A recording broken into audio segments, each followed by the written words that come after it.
രാഷ്ട്രപിതാവിന് ആദരമർപ്പിച്ച രാജ്യം. മഹാത്മാഗാന്ധിയുടെ 156 ജന്മവാർഷിക ദിനത്തിൽ രാജ്ഘട്ടിലെത്തി രാഷ്ട്രപതി ദ്രൗപദി മുർമു, പ്രധാനമന്ത്രി നരേന്ദ്രമോദി ഉൾപ്പെടെയുള്ളവർ പുഷ്പാർച്ചന നടത്തി.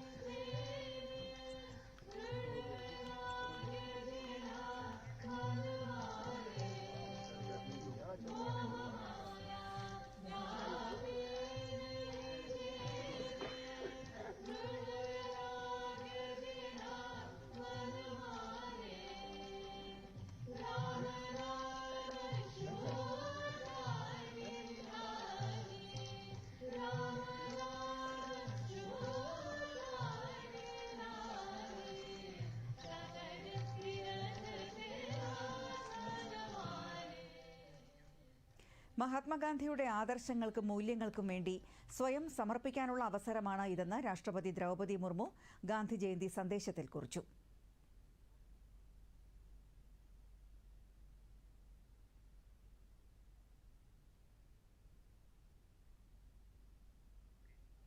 ധൈര്യവും ലാളിത്യവും എങ്ങനെ വലിയ മാറ്റത്തിന്റെ ഉപകരണങ്ങളായി മാറുമെന്ന് തെളിയിച്ച വ്യക്തിത്വമായിരുന്നു മഹാത്മാഗാന്ധിയെന്ന് പ്രധാനമന്ത്രി നരേന്ദ്രമോദി അഭിപ്രായപ്പെട്ടു. ഗാന്ധി ജയന്തി ദിനം അന്താരാഷ്ട്ര തലത്തിൽ അഹിംസാ ദിനമായും ആചരിച്ചു വരുന്നു.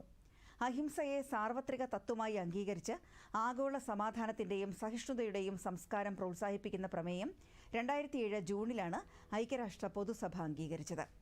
ശുചിത്വം പ്രോത്സാഹിപ്പിക്കുന്ന സ്വച്ഛ് ഭാരത് മുതൽ ഖാദി, ഗ്രാമീണ വ്യവസായങ്ങളുടെ പുനരുജ്ജീവനം വരെയുള്ള പരിപാടികൾ ഗാന്ധി ജയന്തിയുമായി ബന്ധപ്പെട്ട് രാജ്യത്ത് നടന്നുവരികയാണ്.